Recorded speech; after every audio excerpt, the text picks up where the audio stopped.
Hello and welcome to Training Peaks and Moxy, the Performance Leap, presented by Sandy Musson from Try and Run Sports in Trenton, Ontario. We're going to give people a couple minutes here to keep getting logged on before Sandy gets started. While we're waiting, we're going to try a quick poll here to see how many people are already using Training Peaks. So I'm going to launch the poll. So hopefully you're seeing a poll on your screen right now. So I'll give everyone a minute to fill in the results on that. So while you're working on the poll question, a few notes on the format for the webinar. Sandy has about a 25-minute presentation prepared. We'll stop about halfway through for a short Q&A break and take a couple of questions. Then Sandy will finish the second half of the presentation and we'll have a longer Q&A at the end. We aim to be finished up by about 10:45. There is a questions panel on the right side of your screen where you can submit questions at any time through the webinar.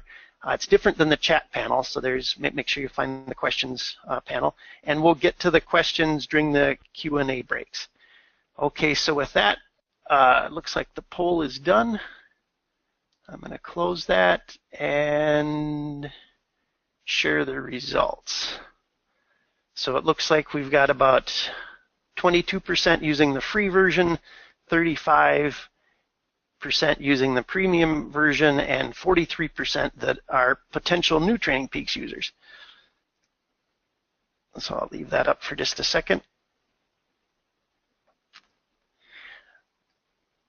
I'd like to welcome everyone that's just logged in. I see people are still getting logged in. Our webinar is titled Training Peaks and Moxy, the Performance Leap, so that if that's what you're looking for, you're in the right place.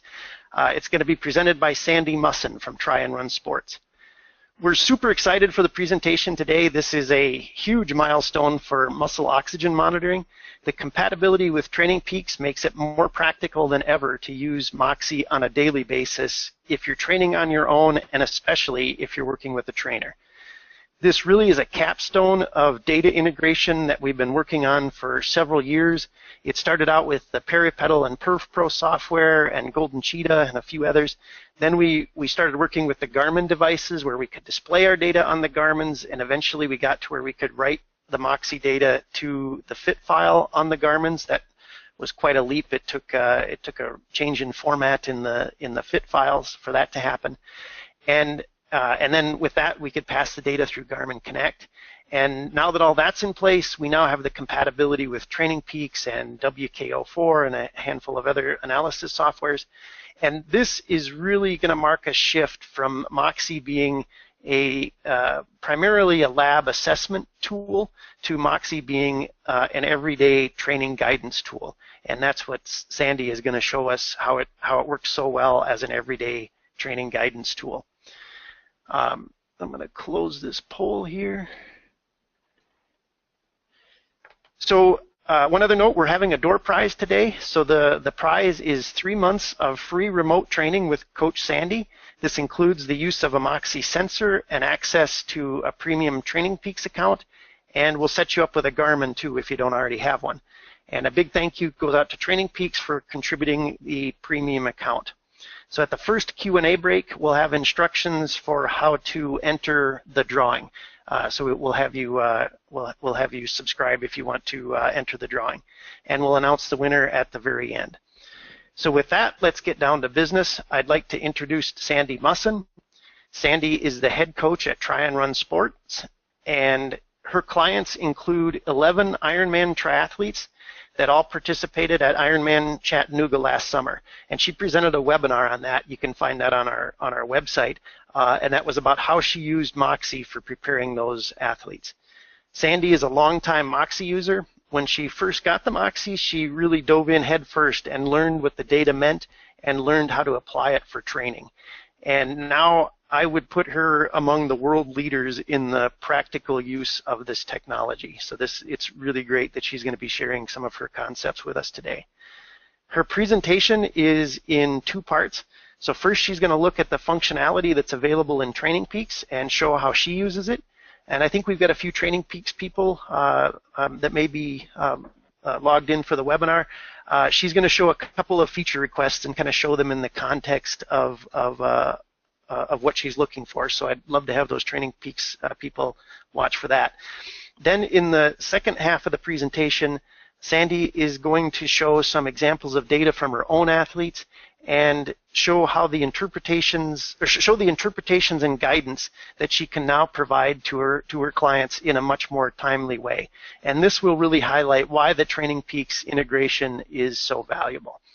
So with that, I'm going to turn it over to Sandy, and she can get going with the presentation. And can you see my screen? Yes. Yep. Okay, it looks good. like everything's working. Yep. Okay, good. Good morning. I am Sandy Musson, and I'm going to talk to you about the integration of Moxy information into Training Peaks. As Roger had said, I have been using Moxy for a long time. I started using it in 2013. And at the time, I was using lactate testing, heart rate, pace, to assign training zones, which was proving to have some limitations for some of my athletes. So I went looking to see what else was out there and came across Moxy. After a few conversations with Roger, it appeared that Moxy was presenting the opportunity for real-time, everyday feedback rather than doing a test day in the lab and then extrapolating and going out and having athletes work in the field. So I found it very exciting. It was easy to use, put it on right out of the box and use it. The limitations that I was finding was in reading the data during a workout and then interpreting what the athlete was seeing. Other than doing physiological testing in the lab to get training zones, I don't do a lot with my athletes in the lab. I give them workouts and they go out and do them and then send me the feedback. So some of the limitations that we were seeing, you could use peripedal in the lab to get real live results, but if I was sending an athlete out into the field, they needed to have certain Garmins that had speed and cadence fields, and then they could see the numbers on their Garmin. They'd have to come back, they'd have to download their Moxy, send me the Excel file, I'd make a graph that would be similar to this, I'd interpret it, then send them back the data. There was nothing wrong with that process, but it was a time-consuming process, and even though I didn't doubt that the information was hugely valuable, sometimes the athlete who just wants to go out and do their workout would wait a week and send me a week's worth of data, which meant that it became time-consuming for me to go through all the data, and then by then, workout details were forgotten, like whether they had to, this bump was a stop at a stoplight or whether it was when they were climbing. They couldn't quite remember. So it was very exciting when some of the third-party providers started to integrate Moxy into their system. So recently what we've seen is through Garmin Connect, you could get a graph. So no longer did my athletes have to send me this and create the graph. I could now see it here. The one limitation with that was they still had to do that one process of sending me that file or sending me that picture for me to take a look at. So most recently, Training Peaks has added graphing to their profile, and this has become super easy for me and super exciting because an athlete can go and do a workout, and as soon as they upload their information from their Garmin or any watch that has the IQ Connect on it, I can see it. So there's no delay if I take a look at their graph and say, what exactly is this bump? It's so fresh in their mind, they can tell me what that is. So I find that both my athletes and I find it super easy to use. So just taking a quick look at this particular graph, you can see that we've got time, we've got THB, we've got SMO2, and these are two separate units within Training Peaks. So before we get to actually looking at the graphs, I want to take a brief moment just to go over SMO2 and THB. We use those terms so commonly that we forget that some people don't quite understand what they are. SMO2 is muscle oxygen. It shows muscle oxygen saturation as a percentage of hemoglobin. So basically what I look at and what I explain to my athletes is that it is a direct indicator of the metabolic state of the muscle. So we know how you're using your energy sources to fuel that particular workout. So some of the basics, if the line goes down, you're using more oxygen than can be delivered. If the line goes up, you're delivering more oxygen to the cells than you need. If your line is flat, your delivery and usage are balanced. There is no optimum SMO2 number, and that is pretty key when people first start using it, because they'll see, I have 40, my friend has 80, are they better than I am? It's not a matter of better or worse as far as strength or ability. It's got to do with recovery position. So that's something that you can see very quickly when you can look at your graphs in TrainingPeaks, because you can see the recovery status of your athlete. So THB is the relative indication of total hemoglobin concentration, and we look at it as a great indicator of blood flow. So knowing that hydration can affect this reading, if your line goes up, that means you've got more blood delivered. Sorry, if your line goes down, it means less blood is delivered. If your line goes up, more blood is delivered. And if your line is flat, you're getting what you need, or the blood flow is stopped completely. Now there is definitely, you can dive into this and get more complicated with it. It gives you tons and tons and tons of information, but this is just the basics that we look at when we're starting to work with athletes. So how do you get your charts in TrainingPeaks? All you have to do is click on any given workout, and in the top you'll find this Analyze button. Click on that, and what you're going to get is this chart library. You only have to do this step once, but when you click on there, you're going to see the THB and SMO2 graphs that will pop up in here, and you just drag them down into your graph section.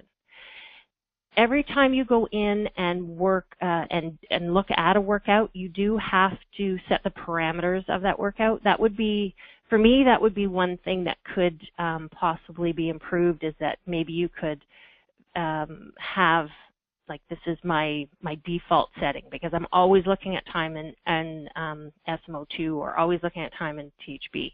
But the fact that you can go in here, and I will show you this in a few minutes, you can go in and put in any parameters that you use. That is a good thing, because you can change, you can have your graphs stacked, and you can look at SMO2 versus power versus heart rate, however you want to deal with that. Okay. So here are the parts of a graph that you may see when you're looking in TrainingPeaks. So what I tend to do is I will look at my THB and SMO2, but then I will stack my SMO2 on top of my parameters. So I can see warm-up, which is your number one here. This is typically what a warm-up will look like. This is steady state. These are intervals of some sort, whether you're doing faster bouts or whether you're doing hill climbs, you're doing something to utilize more oxygen. This is the recovery section. And then this would be your cool down or your recovery after your workout. But you can overlay that on top of whatever parameters you happen to be working with here. So I can look at this and say, okay, with elevation, how does that relate? You know, going downhill with an uphill slant, that's, you know, he's probably increasing his blood flow, so he's getting more SMO2 to the muscle.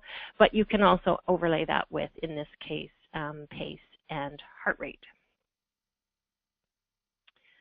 Okay, we're going to go to a live graph here. So one of the things that I can't show on the webinar because they're static pictures is that this is a dynamic graph.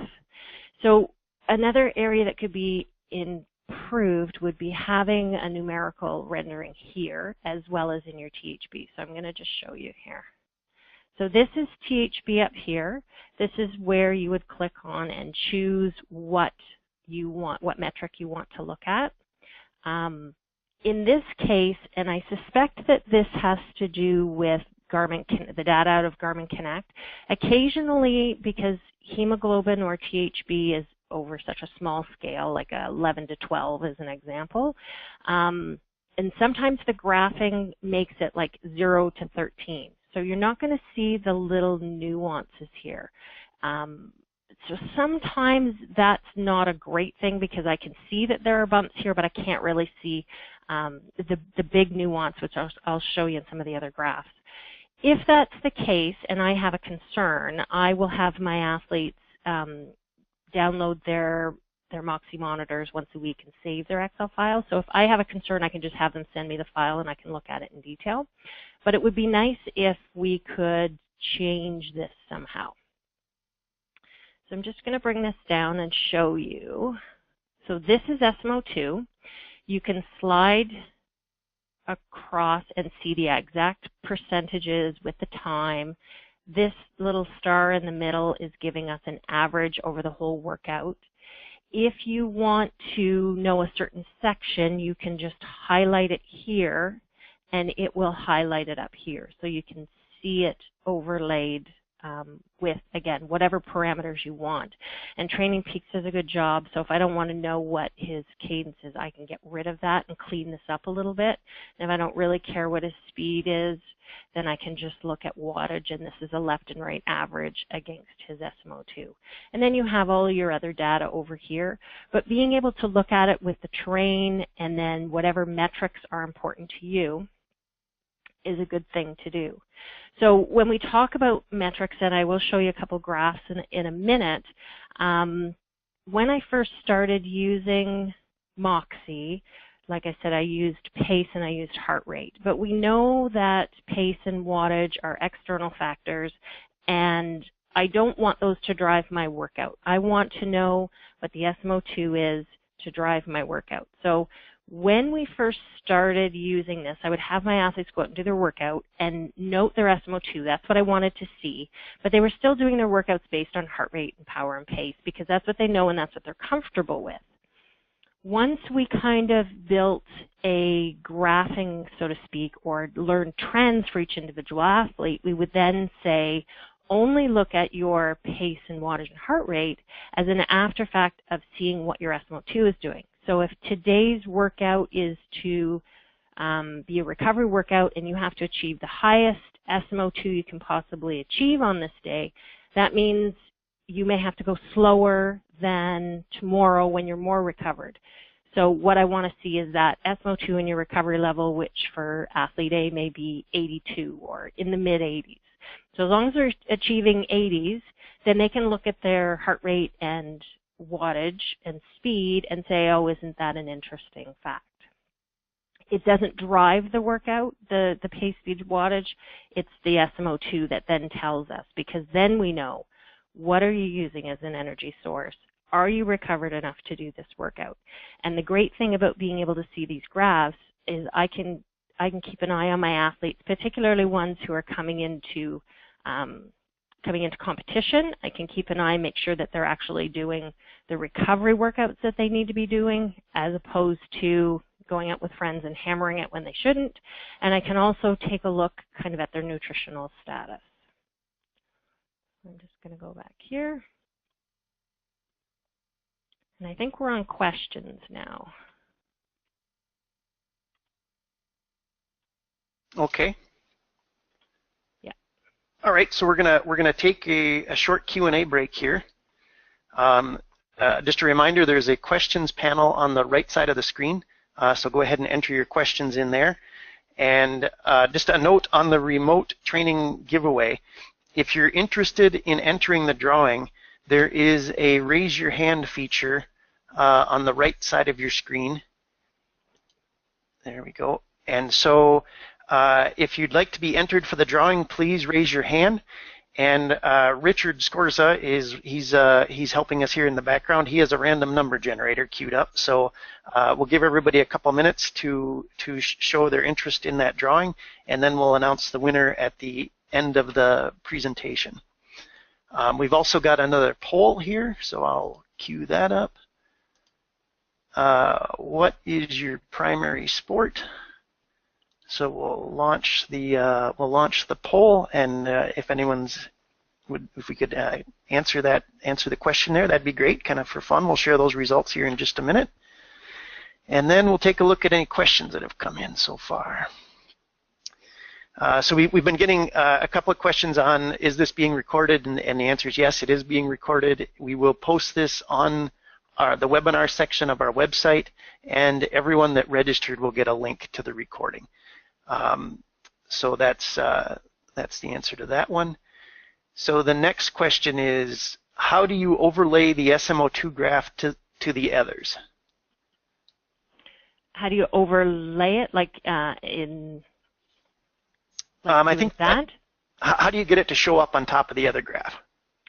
Okay, so that's pretty simple, because what you have here is when you pull in your graphs from here, you just drag them down into this spot.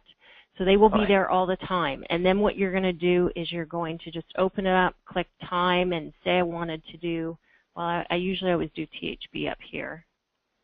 And then in the next one, you're doing your SMO2. So I'm just going down. And this is automatically there. This is auto-populated by TrainingPeaks. And whatever parameters. So if I had somebody that was using a heart rate, it would show up here as well. This person doesn't use heart rate, he uses watts.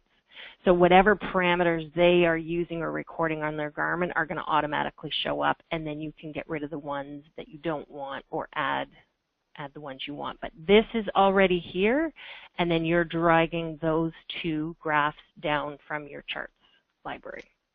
Okay, great, thank you. The next question, what did you mean when you said look at their nutritional status with the relationship to SMO2?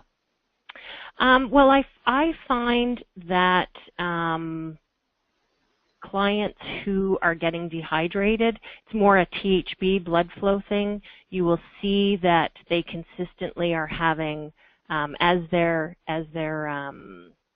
chart is, or as their THB continues across their chart, you'll see a downward slide. That does mean, it can mean a few different things, but knowing my athletes and what they're doing and the atmosphere that they're working out in, I can pretty much guess when it's a hydration thing and that they're getting dehydrated. Okay, we'll take one more here and then we'll jump back to the presentation. How do you determine the recovery SMO2 level?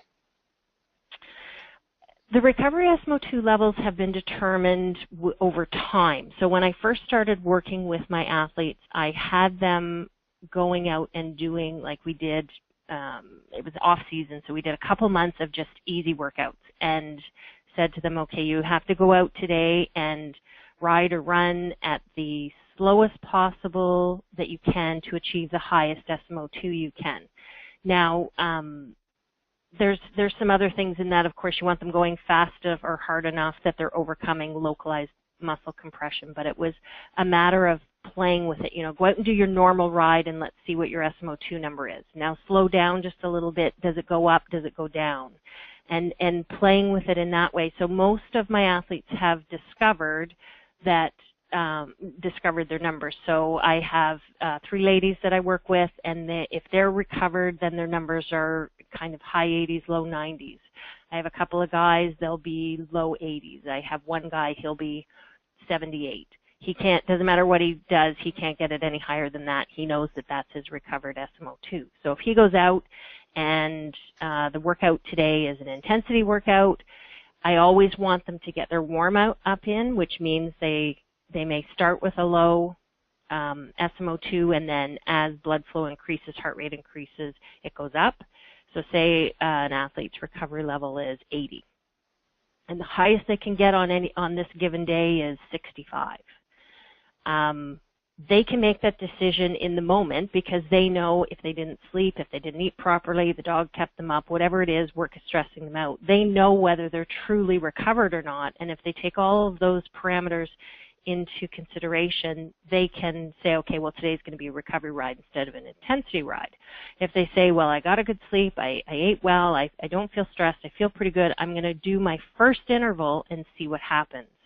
And that's kind of the telltale. Does it get as high as it should get?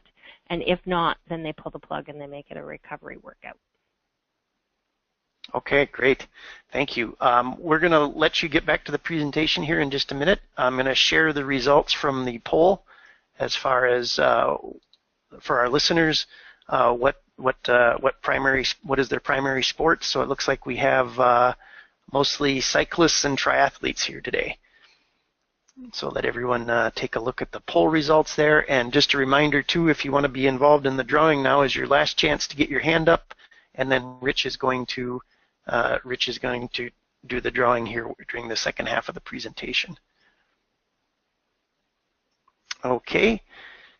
So with that, I'm going to take the poll results down and then turn it back to Sandy for the second half of the presentation. Okay. So, I'm just going to show you some examples of workouts and the graphs that have been created. This is a really great one, and to me illustrates the benefits of being able to see these in TrainingPeaks the best. This is an athlete that I've been working with for a couple of years, and she has a really hard time desaturating, meaning she can get her SMO2 up to 90 and it'll stay there no matter what she does. And through the 515 tests in the lab, we have determined that her physiological limiter is that she doesn't have enough CO2 in her blood, so she can't make use of all the oxygen that's there. So she has lots of oxygen, she just doesn't use it at the cellular level to make energy. And this is another part in energy use. So we know she's not using oxygen efficiently to make energy. So we know that she's not able to tap into body fat, and she does tend to be a little heavier than she wants to be, and it doesn't matter what she does, she can't get that weight off. This is showing part of what the problem is. So what we have been working on with her is trying to increase her ability to tolerate CO2 so she can make use of that oxygen. So she went out the other morning, she did her workout at 6:30 in the morning, she did a bike, and then she immediately texted me and said, I did exactly what you told me, check out my graph. I went right in and looked at her graphs, and that's what you're seeing here. So her SMO2 is on the top, and what I've shown you here is that her average is 85, but she typically sits around 90, and you can kind of see that as the top line here.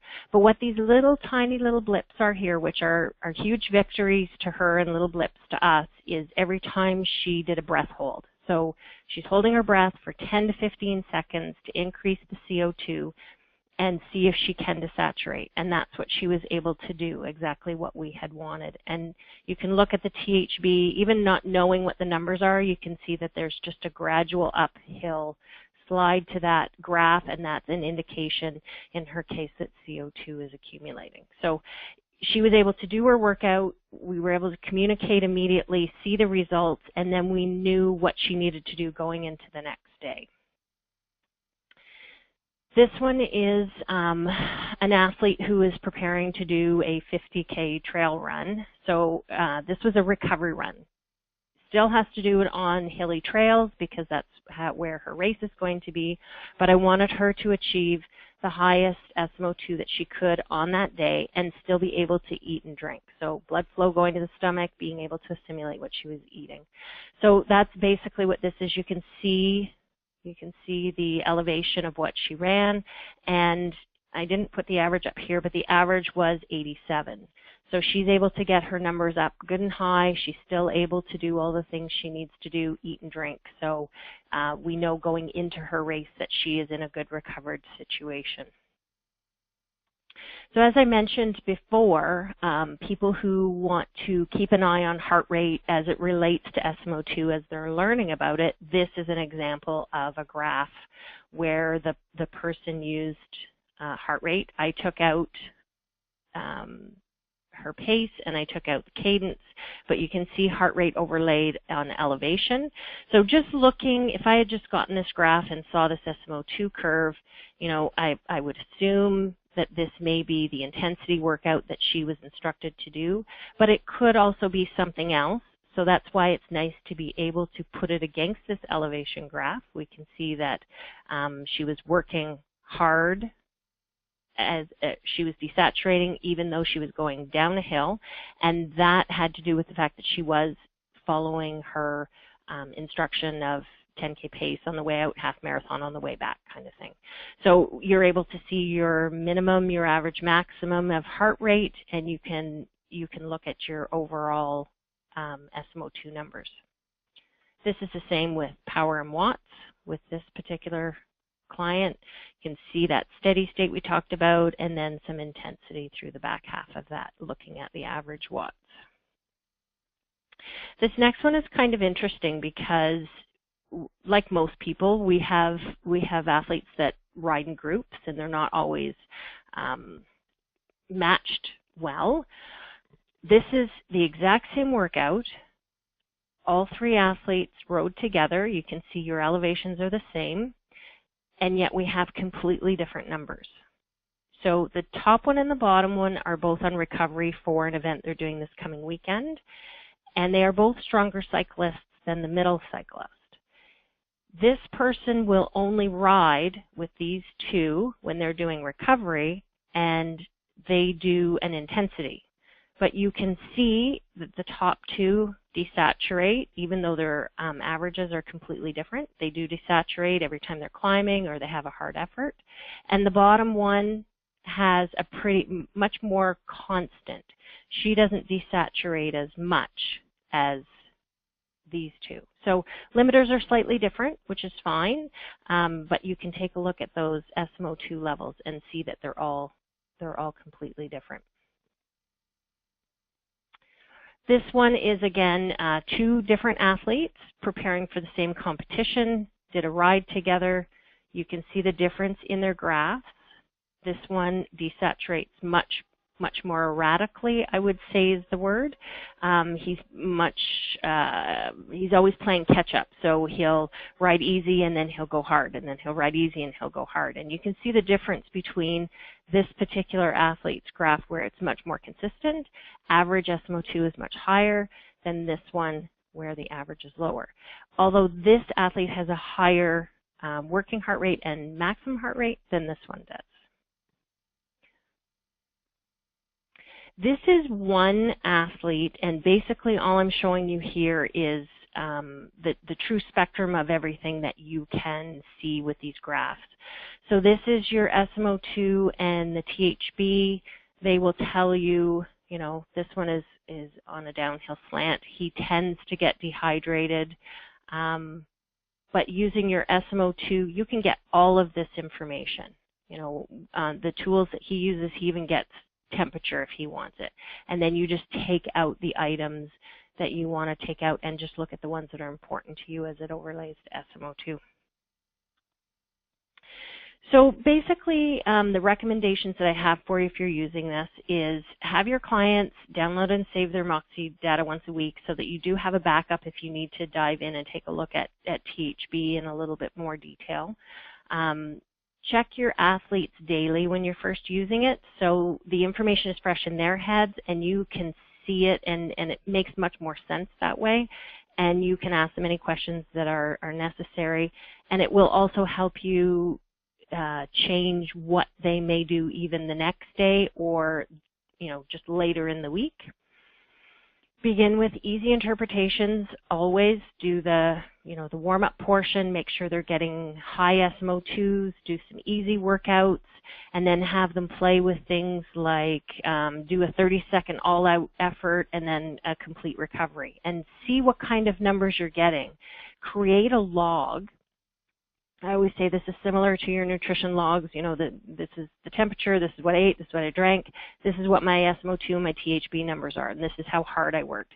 So they can kind of start to see what the trend is, because the absolute numbers are not as important as the trend is. We want to make sure that when they're supposed to be recovering, they're recovering. This will shorten the amount of time that it takes them. If they don't bury themselves, but if they do start to bury themselves, you can get them out of it quicker. I have found my athletes using this are not sick as often and tend to not get as many injuries because they're really listening and paying attention to their body. So it takes them out of that, here's the watts, hit that no matter what you feel like or what's going on, you have to hit that number, and it puts them into their bodies and says, okay, how am I feeling today? Am I prepared for this workout? Because if I'm not prepared physiologically to do the workout and absorb it, then I'm not going to get the benefit of it. And, to that, just begin to relate any given SMO2 trend to your power heart rate and learn to view it as an output. It's interesting rather than an input. And that's it. All right. Thank you, Sandy, for that awesome presentation. It's really inspiring to see the high-quality feedback that you're giving your clients. That's really excellent. So Sandy will take a couple questions here in just a minute, but first we'd like to announce the giveaway winner. So the winner was number 33 by the random number generator, and that is Emily Smith. So thank you, Emily, for joining us, and we have your email, so we will be in contact with you to set up to set up that 3-month training. And if you, just by chance, if for whatever reason we don't have your email accurate, if you don't hear from us, just send us an email at info@moxymonitor.com, and we'll get connected with you that way. So then back to the questions. We've got a bunch of them on here. So we'll take questions here for a little while. We'll try and be done here in about 10 minutes or so. And then any questions that we don't get to, Sandy has agreed to answer when we post this in our forum. So don't be shy about answering questions. So the first one I have here is, do you have any protocol with your athletes to attach the Moxy, and where do you usually place the Moxy? Yes, I usually place it on the vastus lateralis, about halfway between the knee and the hip.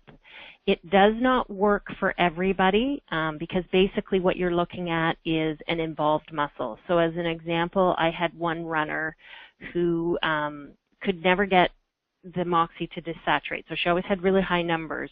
But when we started playing around with putting on different parts of her body, we figured out that she actually uses her hamstrings to run. So it was a good lesson in changing gait. So we got her using her quads a little bit more. And now she's able to desaturate. But that's on the vastus lateralis. And then we have some, I know in the forum they've talked about moving it directly onto the rectus for cycling, because some people don't use their vastus lateralis very much. And basically I would just say, play with it to see where you're getting kind of some consistency in a few workouts. If you're doing a couple and you're not seeing any desaturation, and then you move it and you do see desaturation when you do some efforts, then that is your more involved muscle, and then just continue on with it.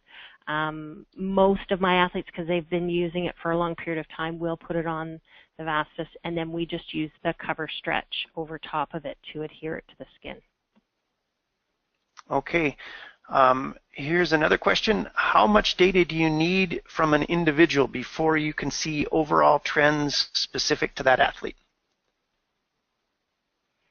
I don't think that you need a lot of data. I kind of like to see maybe 2 or 3 weeks of what's going on with them, particularly if I find some athletes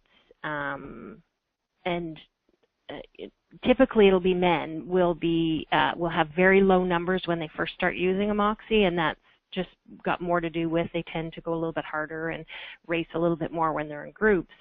So taking them and having them do some slower workouts and seeing if we can get the numbers higher, and if you can get them to stay the course on that for about 2 or 3 weeks, and then you're able to give them workouts where you can say, okay, go all in and get what you get. And that I have personally found with my guys that they tend to like that approach better, because they realize that doing the full-on recovery, they can go harder when they have to go harder. So I'm finding about 3 weeks gives me enough data.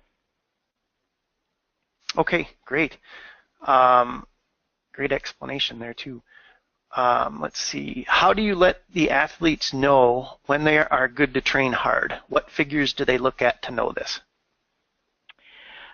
We look at SMO2, and we look at the warm-up. So my instruction for warm-up is never based on time. It's always based on, I want them to warm up until they're sweating, which I have found for most people is somewhere around that 20 minutes. And it's kind of interesting because I have 2 guys who would normally go 10-minute warm-up, and then they get right into their workout. And one of them in particular found that if he only did a 10-minute workout, he could only get his SMO2 up to 50. But if he did a warm-up, if he did a 20-minute warm-up, he would get it up into 70, and if he extended that to about 23 to 25 minutes, he could get it up into the 80s. And basically what that's telling you is that you've got more room to desaturate because you've got more oxygen available to use than if you start out at 40 and go really hard. So he was able to realize by doing that length of warm-up that he could have a better workout. So it's really just a matter of play with it and see what numbers you get for your highest SMO2. Okay, very good. Another question here, why would SMO2 change with recovery status?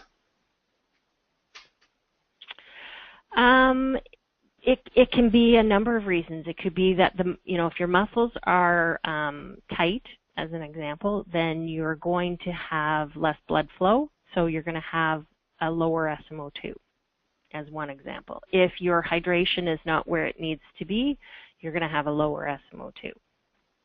Those are just a couple of the reasons. Okay. Let's see. Sorry to cut you off there, but no, I mean, go ahead. there's all kinds of, that you're going to get into hormones of cortisol and adrenaline and all of that kind of stuff, which are going to cause vasodilation and less blood flow. But yeah, it can get really complicated. I usually with my athletes, I just basically say we're looking for the higher numbers, and then they find the recovery protocols that give them those numbers. So I have one gentleman that works nights, and he knows if he works nights, he's going to have really low SMO2 the next morning. He hasn't slept well, he hasn't eaten well, and so there's no intensity workouts the day or 2 days following a night shift for him. Okay. In a workout, is the athlete able to see the SMO2 metric in real time on their device? Absolutely, yeah. And depending on what device they have, like some of the Garmin ones with the IQ Connect, they can actually see it in graph form if that makes more sense to them. They can see whether it's going up or down, but they can always see the numbers. And some of the newer ones will take multiple Moxys, so you can have 2 Moxys on, one on an involved and one on an uninvolved muscle, and you can see those as well. Okay, very good. This question has come up a couple different ways on here. It says everything we saw in the presentation showed SMO2 and THB graphs above the standard TrainingPeaks graphs without curve features such as smoothing. Is it up to TrainingPeaks to get these curves overlaying the standard curves? And I think I'll take that one. I've worked with the TrainingPeaks folks on this, and yes. So we're using the scatter graph feature to show this data right now, and that's their first implementation. I have talked with them about getting it put on the time series graph as well, but that would be a feature request. So definitely. If you people are using your Moxys with this, or even if you're using other muscle oxygen devices with this, get the feedback back to TrainingPeaks and let those guys know which features would make this more useful for you, because they are really great about responding to requests for functionality when they know what people want.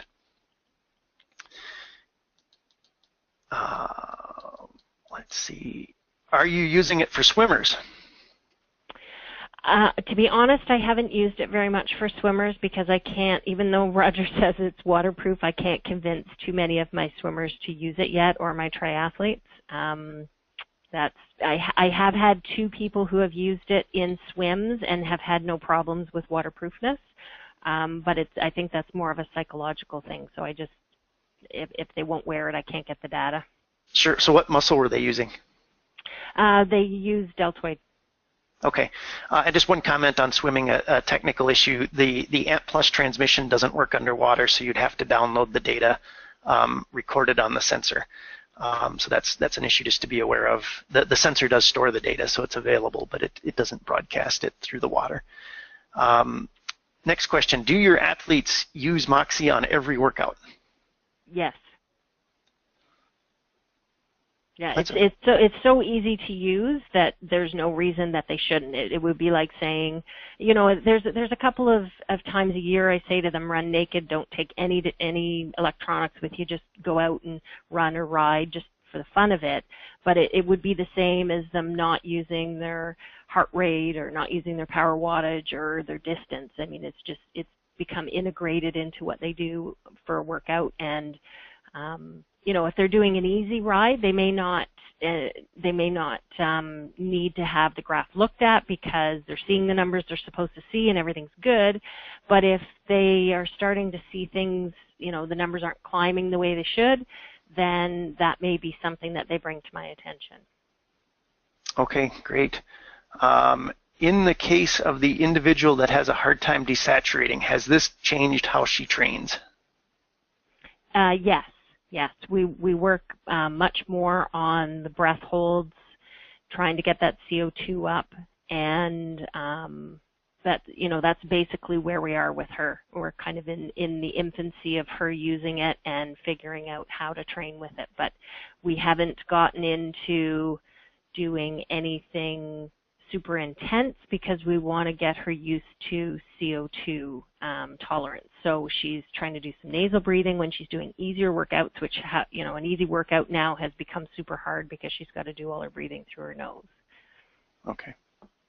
Okay, great.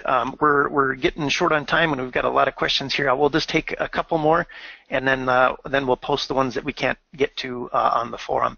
Okay. So here's one more. Do you not use power and heart rate and only prescribe workouts by SMO2?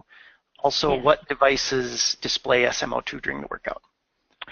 Yes, I only use SMO2 as I prescribe them for my athletes that have Moxys. They use either the Vivo Actives or a lot of them have the 920s because they're triathletes. So they're using those two models primarily. There are some other models that, as long as it has IQ Connect, you're going to be able to get the data fields on it. Okay. Yep. And also that there's the Wahoo Element and the Stages Bike Computer also support Moxys now as well. And that data would all work in TrainingPeaks as well. How do you find? We'll make this our last question because we're to the end of our time here. How do you find SMO2 compares to training with only heart rate or power? What are the main advantages that you find with your athletes? It's much more responsive. So power, as I mentioned, that's just an input. That doesn't tell you anything about the status of the athlete itself. You're saying to them, okay, you need to ride at 200 watts today, and maybe 200 watts today, their heart rate's way higher than it was last week with 200 watts, and that's got all to do with the physiological status of the athlete. Heart rate is going to be give you more of that physiological status because it is definitely responsive to hormones and lack of sleep and dehydration and that sort of thing, but it's not as quick to respond as SMO2. SMO2 it's like an instantaneous thing that you do something and you see the response immediately. So when if I'm giving somebody really quick short intervals, like 30-second intervals, just for whatever the reason is, their heart rate isn't going to respond fast enough for them to get into a heart rate zone in that particular workout, but we will see what happens with the oxygen levels. And then with that, we can see, again, how their energy status, how are they using that oxygen to make energy? Are they still in oxygen dependent? They're still going easy enough that they're using oxygen and fat, or have they moved into glucose only? Okay, excellent. Thank you again, Sandy, for this awesome presentation. It's always great to hear from you. I'm thoroughly impressed with what you're doing here. This is really great. And thank you to all of our attendees. And again, a reminder: we will have this posted on our website and on our forum, and all of the everyone that registered for the webinar will get an email with a link to the recording of the webinar. And so thank you to everyone, and we look forward to having you at our next webinar.